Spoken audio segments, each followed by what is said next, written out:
Olá, meninos e meninas, tá tudo bem com vocês?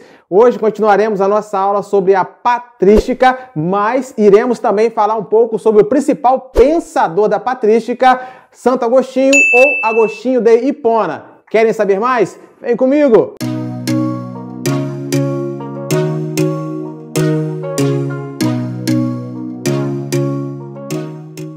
É isso aí, meninos e meninas, estamos aqui para mais uma aula de filosofia e continuamos a nossa aula acerca da patrística e, é claro, hoje falaremos um pouco sobre o principal pensador da filosofia patrística ou do momento da patrística, chamado Agostinho de Hipona, ou conhecido e canonizado pela Igreja como Santo Agostinho. Bem, então vamos começar fazendo um resumo da filosofia patrística. A filosofia patrística que, na realidade, é a filosofia dos pais da igreja, dos pais ou padres da igreja. Conforme eu falei na última aula, para os católicos ou para a comunidade católica, padres. Para a comunidade evangélica ou protestante, pais. Pais ou padres, não importa. Sabia não? Esse termo, ele vem de uma palavra latina que quer dizer pater, por isso pais ou padres da igreja.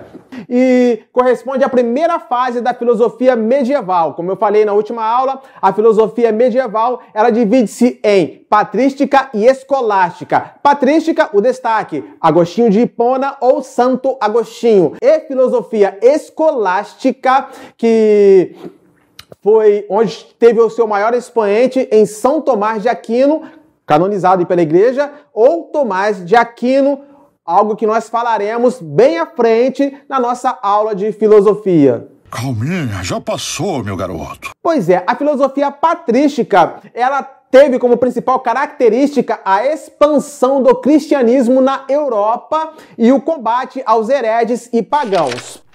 E aí nós chegamos naquele ponto em que a filosofia patrística, ela teve em Agostinho de Hipona seu principal pensador.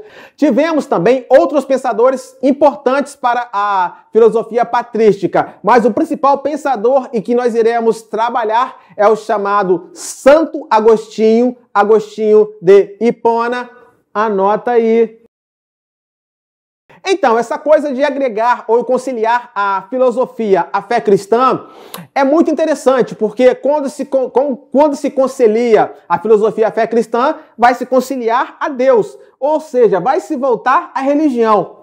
Como assim, professor Samuel? Por que se voltar à religião? Não aceita! Porque vocês lembram, quando nós estudamos lá atrás com o surgimento da filosofia, qual era o pensamento proeminente dentro da sociedade grega? O pensamento dos deuses, acerca dos heróis, acerca dos semideuses. Ou seja, tudo dentro da sociedade grega, antes do surgimento da filosofia, tudo era explicado à luz da mitologia. O que é mitologia? Os contos fantasiosos acerca dos deuses, dos semideuses, ou seja, tudo que se tem dentro da sociedade, na realidade, é algo que vem ou que vinha dos deuses. Então, a sociedade era explicada a partir dos deuses. Pois é, a filosofia surge mudando tudo isso, principalmente com os pré-socráticos, né? Tales de Mileto, Anaxímenes. Então, a filosofia, ela tira um pouco essa força dos mitos, dos deuses, dos semideuses e dos heróis, e ela traz para a razão a explicação acerca da realidade.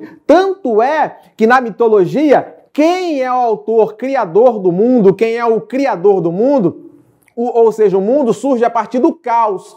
Porém, quando os pré-socráticos começam a trabalhar a questão da razão, Tales de Mileto diz que a origem de tudo está na água, outro vai dizer que é o fogo. Então nós temos, aí nós andamos alguns séculos e chegamos ao século II da nossa era, ao século I, século II da nossa era, e temos de volta a questão religiosa para trabalhar dentro da filosofia.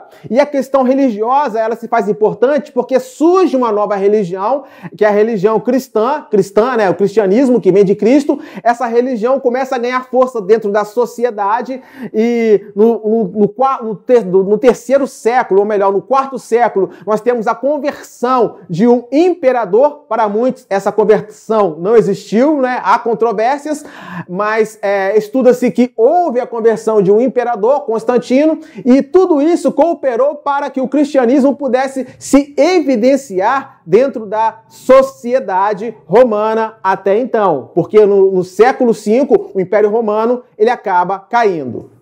Anota aí. Então nós temos depois disso tudo, nós temos como principal pensador da patrística Santo Agostinho, ou Agostinho de Hipona. É isso aí.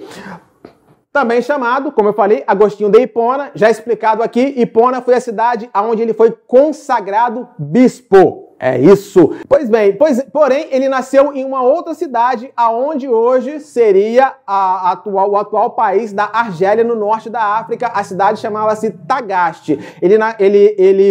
O pai dele era considerado pagão, ou seja, não convertido à religião cristã, e a mãe era católica.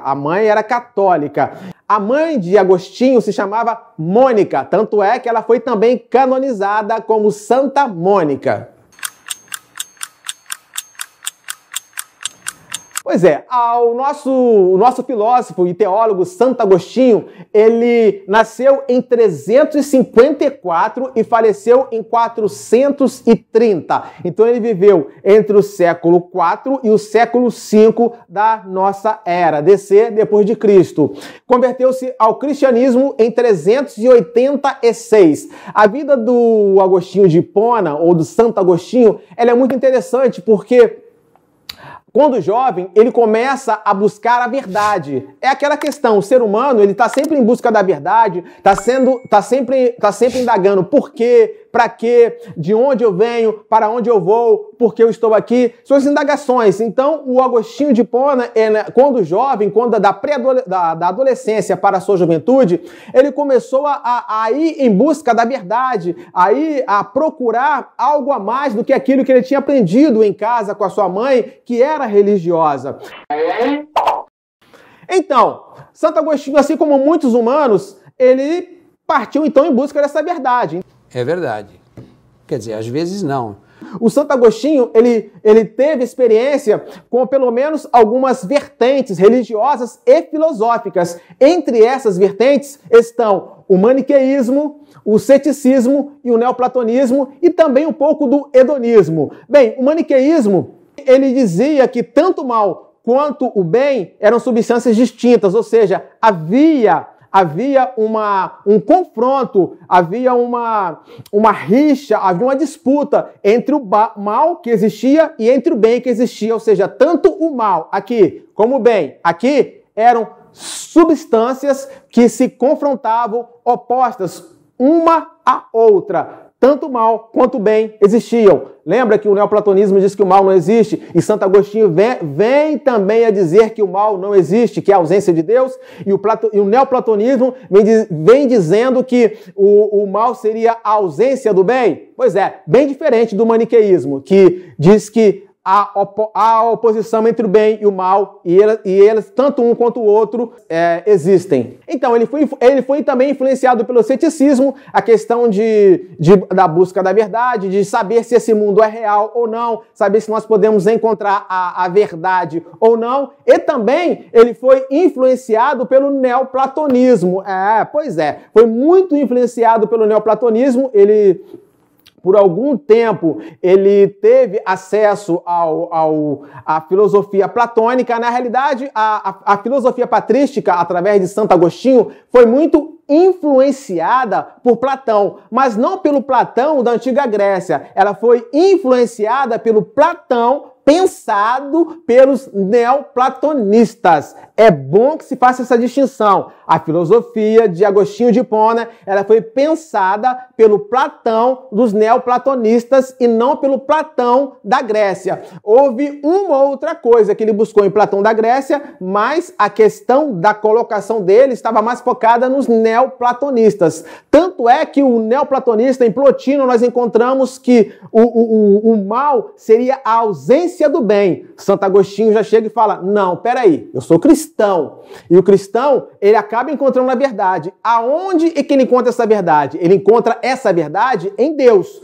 Então, encontrando essa verdade em Deus, Deus é o supremo bem.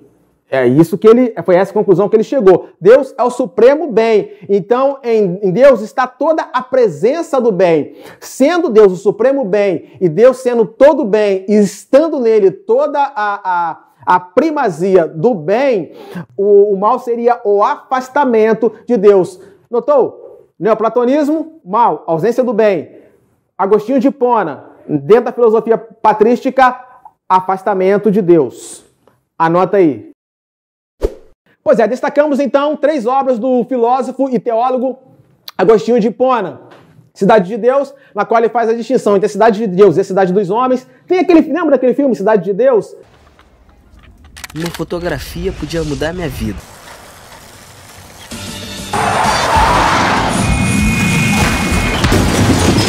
Pois é, que fez bastante sucesso no cinema nacional. Depois, os mesmos roteiristas, o mesmo grupo, acabou fazendo uma série chamada Cidade dos Homens, que tinha Laranjinha e Acerola. É isso mesmo. Foi uma brincadeira com a obra de Santo Agostinho, Cidade de Deus. Não vou entrar muito nessa questão do que se tratava essa obra. Depois nós temos outra obra, uma das obras mais importantes do filósofo e teólogo Santo Agostinho, chamado Confissões, e nós temos também uma outra obra importantíssima chamada O Livre-Arbítrio. Anota aí.